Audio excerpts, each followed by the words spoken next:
Olá, pessoal, tudo bem com vocês? Feliz sábado. Feliz sábado, gente. Está dando início mais um resumão do nosso estudo da lição da Escola Sabatina de Jovens. E aí, vocês já estão inscritos e nos seguem nas páginas oficiais Adventistas MN?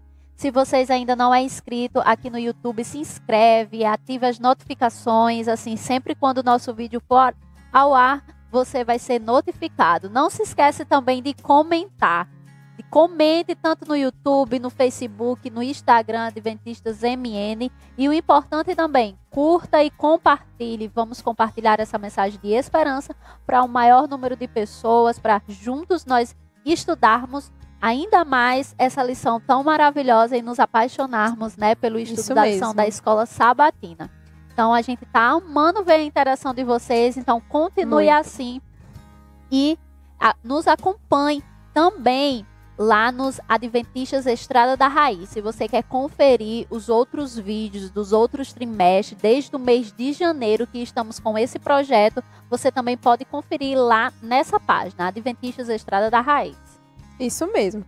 E como a gente estava lendo, né, os comentários do YouTube, né, muitas pessoas interagiram. Essa semana nós vamos ler os do Facebook. E nós temos aqui Margarida. Ela é de São José do Jacuípe, da Bahia. Olha que legal. Olha aí. Paulino, ele é do Igreja do Alto Bela Vista, Japi, RN, Distrito de Santa Cruz. Jaqueline, São Luís do Maranhão, olha só. O Cláudio, Azilene, Hélio e Maciel. Gente, muito obrigada por interagirem, por comentarem, por assistirem, viu? Um grande abraço para você, um feliz sábado. Continuem interagindo conosco, certo? Compartilhando com seus amigos. Isso mesmo. E aí, vocês estudaram a lição os 7 dias da semana? Se sim ou se não, eu convido vocês a pegar a sua lição e vir revisar junto com a gente. Vamos revisar a lição?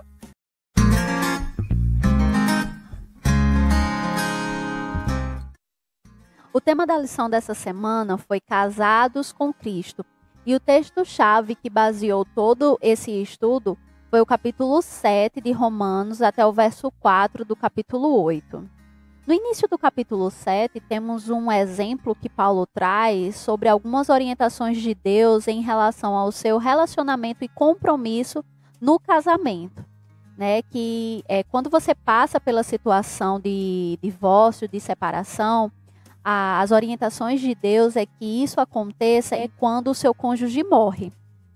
Paulo ele traz esse exemplo para comparar o nosso relacionamento com Cristo, né? A partir do momento que você se batiza, que você passa pela conversão, que você começa a ter um relacionamento verdadeiro com Deus, você morre para aquela vida de pecado, você morre para aquela vida de escravidão. E você passa a ter um relacionamento íntimo e verdadeiro com Deus. Você se torna liberto do pecado. Da mesma forma, quando a mulher ou o homem passa por essas duas situações, ele está livre para se casar novamente e não está cometendo adultério.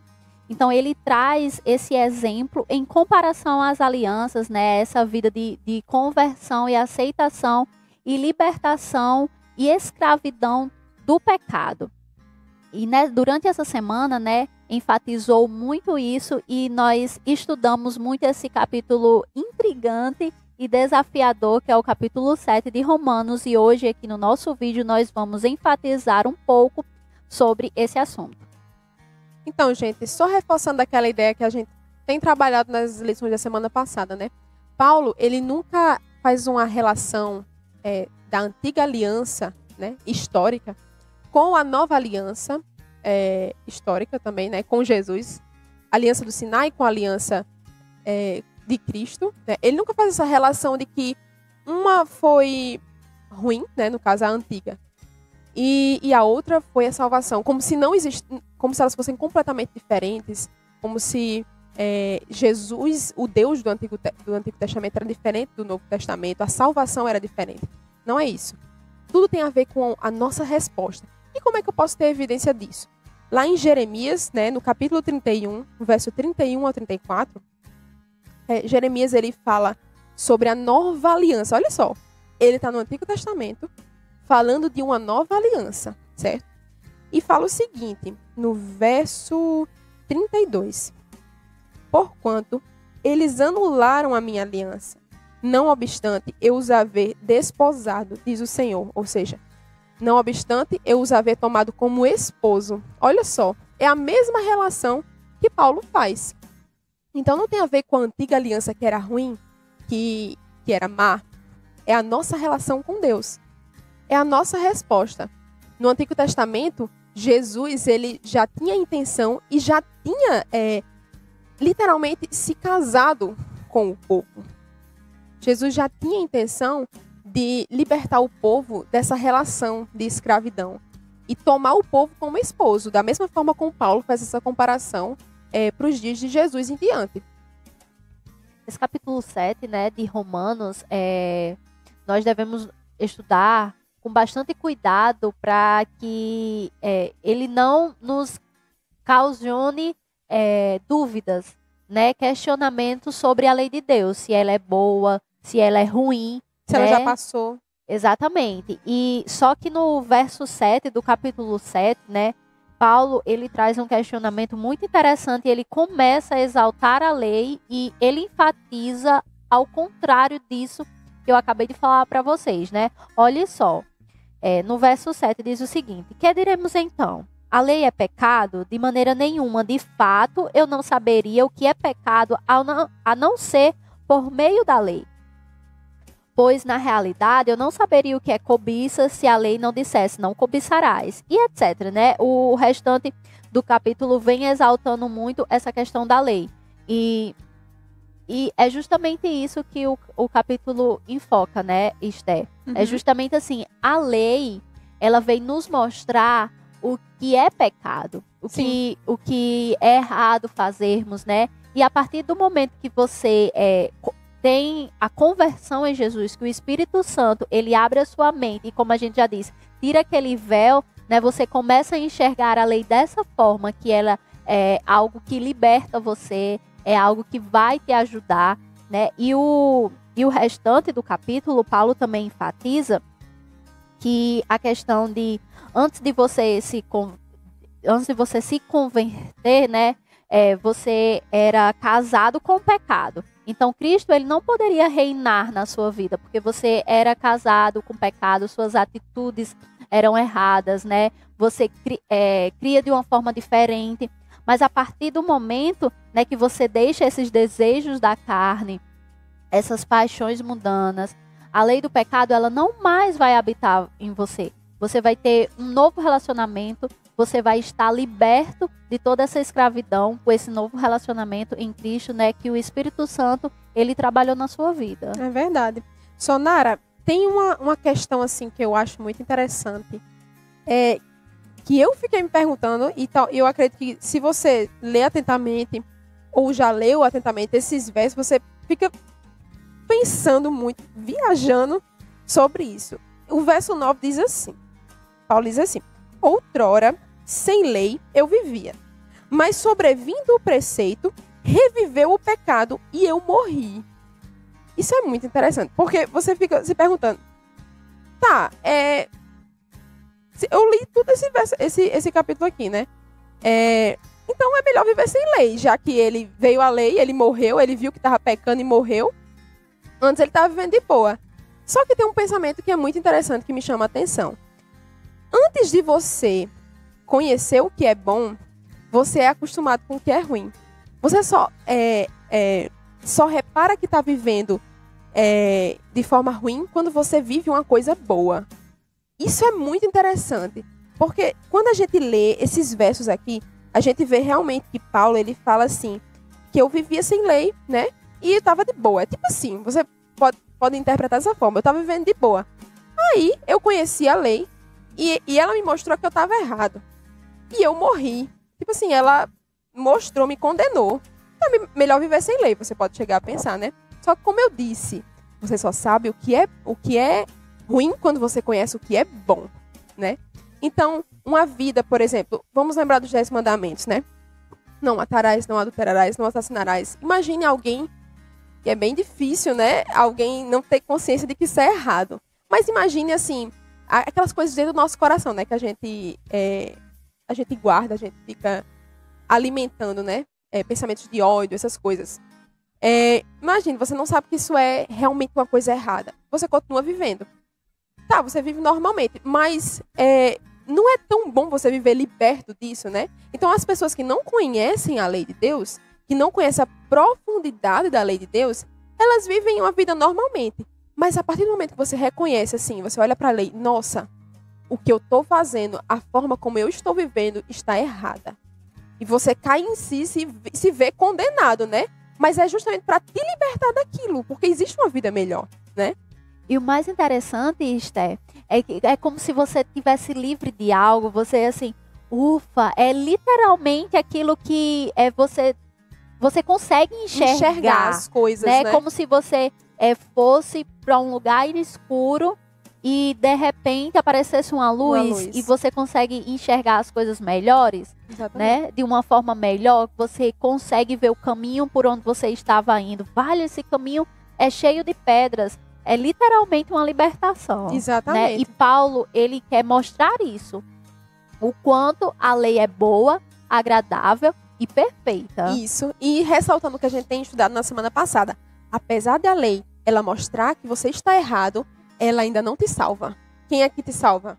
É Jesus. É Jesus. Por quê? Porque ele é o cumprimento da lei. Ele é que é perfeito, entendeu? Ele não tem defeito. É lindo o caráter de Jesus. Ele é cheio de amor e misericórdia. Ele é o único que cumpre a lei perfeitamente, né?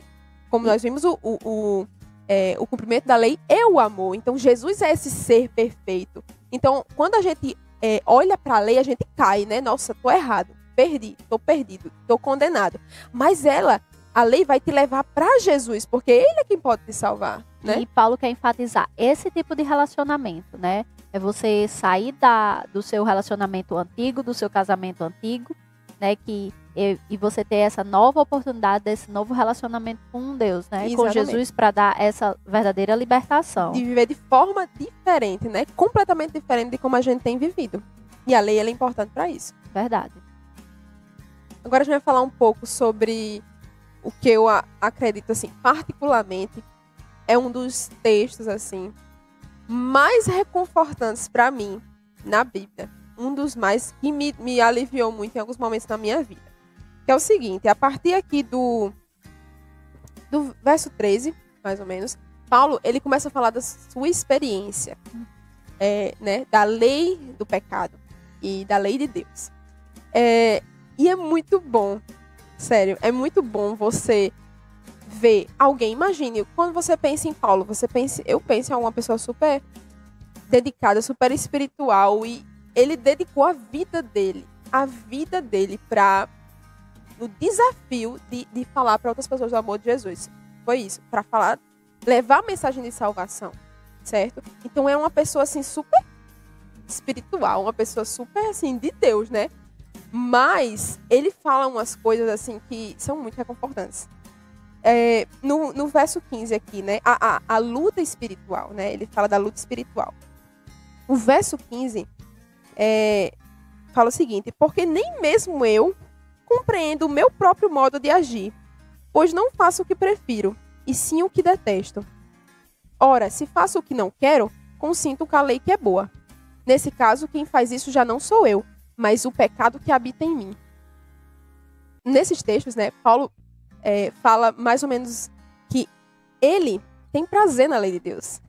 Ele olha para a lei de Deus, vê as ordenanças de Deus, né? A questão do amor, a questão da obediência, de não causar o mal, né? A lei de Deus, ele olha para a lei de Deus e ela vê, nossa, perfeito, quero fazer isso. Mas ele olha para ele e vê, nossa, acabei de pecar, nem percebi e pequei. É muito interessante. Ele fala assim: nem mesmo eu compreendo o meu próprio modo de agir, porque eu não faço o bem que eu quero, mas o mal que eu não quero, esse eu faço. E por que isso é reconfortante para mim? Porque eu acredito que você se vê na mesma situação. Você se vê falho, pecador. Meu Deus, acordei, já pequei. Respirei, já pequei. Entendeu? Ele fala, é humano, é um texto muito humano, assim. Fala muito da nossa natureza. Nós queremos fazer o bem, mas não conseguimos, porque nós temos a maldita lei do pecado na nossa carne na nossa vida. E o verso 24 e 25, né, ele enfatiza uma coisa muito interessante, porque assim, ele não especifica, né, os seus desejos da carne, né, todos os pecados que ele não fala da fraqueza dele, ele né? não fala da fraqueza Qual é dele, especificamente? mas ele enfatiza algo muito interessante, ó, verso 24, miserável homem que sou, ele afirma isso, dizendo que ele era um miserável homem, mas quem me libertará do corpo sujeito a esta morte? Mas aí logo em seguida ele mostra a sua dependência e o seu reconhecimento de quem poderia fazer isso. Quem poderia salvar ele. Exatamente. Graças a Deus por Jesus Cristo, nosso Senhor. De modo que com a mente eu próprio sou escravo da lei de Deus, mas com a carne da lei do pecado. Então assim, ele era escravo da lei. Mas também, graças à graça de Jesus Cristo, isso libertava ele, mostrava que ele estava errado, né?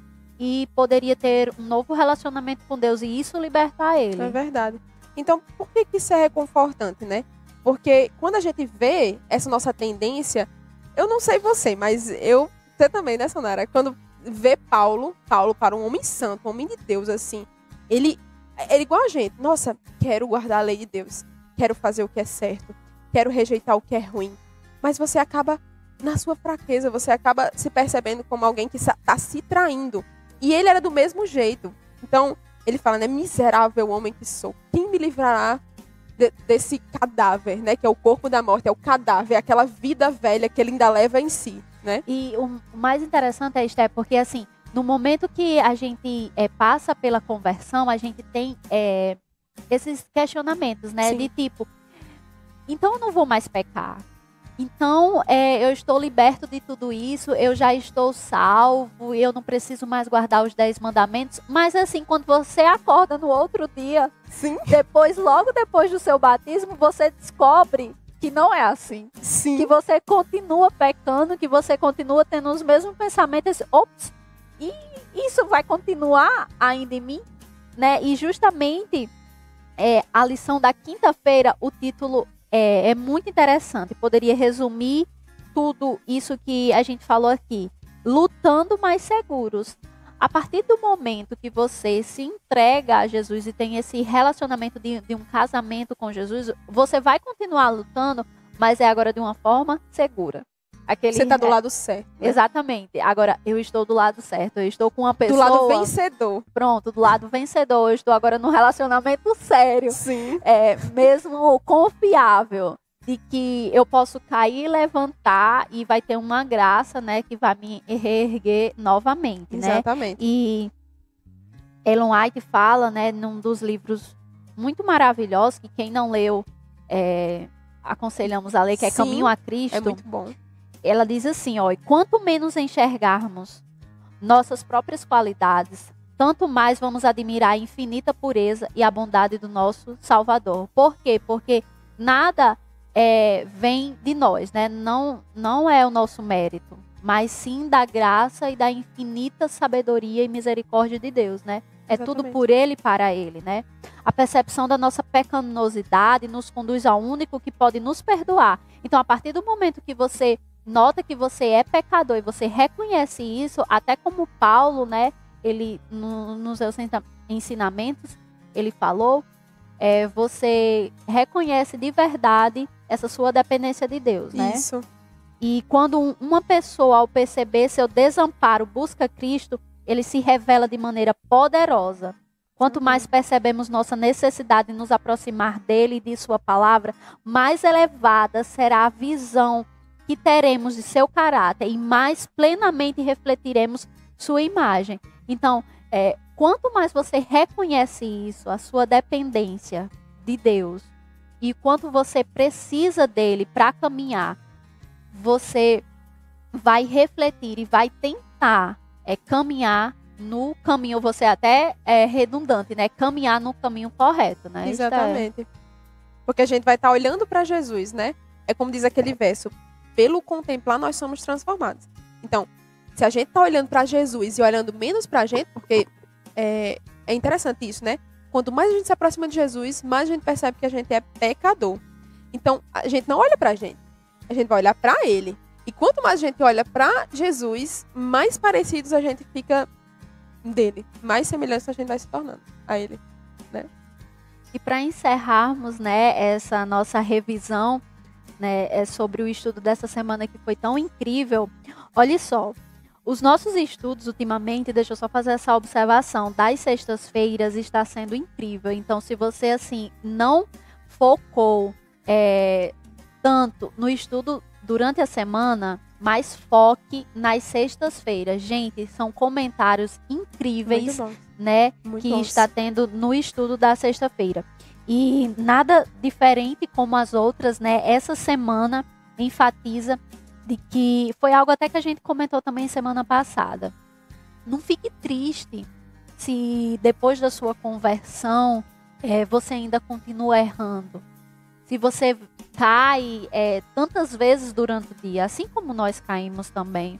Porque isso, o processo de santificação dura uma vida inteira. É um processo, é um caminhar ao lado do Senhor, que você vai cair e vai se levantar. Não é uma euforia de sentimentos que você vai estar acertando em todos os momentos. Mas é algo constante, é um resultado de você morrer para o pecado, né, e a graça te salvar. Isso, é um processo, né, Esther, que vai acontecendo no seu dia a dia. Basta você se esforçar e fazer a sua parte em ter um relacionamento com Deus. Isso. E Ele vai sempre, através do Espírito Santo, iluminar a sua mente para sempre estar te mostrando aonde você está errando, aonde nós estamos errando, aonde nós estamos caindo. E isso vai nos ajudar a refletirmos e pensarmos que somos inteiramente dependentes de Deus, entendeu? E fazer com que nós reconhecemos essa dependência e também a infinita misericórdia e sabedoria de Deus. É verdade, missionário. Eu acho que essa é a palavra, dependência, né? E ter a certeza que agora você está casado com Cristo, né? Então ele não te abandona. Você agora é servo do Senhor, então você vai olhar para Jesus e reconhecendo que você é dependente, você vai se chegar a Ele e vai pedir a ajuda de Jesus, né? Que Ele vai te ajudar. Mas temos que ter essa certeza que nós estamos casados com Cristo, né? Temos que confiar que Ele vai nos ajudar nessa caminhada. Exatamente. Adoramos estar com vocês mais uma semana estudando a lição. Espero que esses comentários ajudem vocês no estudo amanhã aí junto com a sua classe de jovens. Não se esqueça de pegar essas perguntas aqui do estudo da sexta-feira e discutir junto com os seus jovens e saber a opinião deles também sobre o estudo dessa semana. Desejamos um ótimo sábado e temos um encontro marcado próxima sexta-feira. Até lá. Tchau!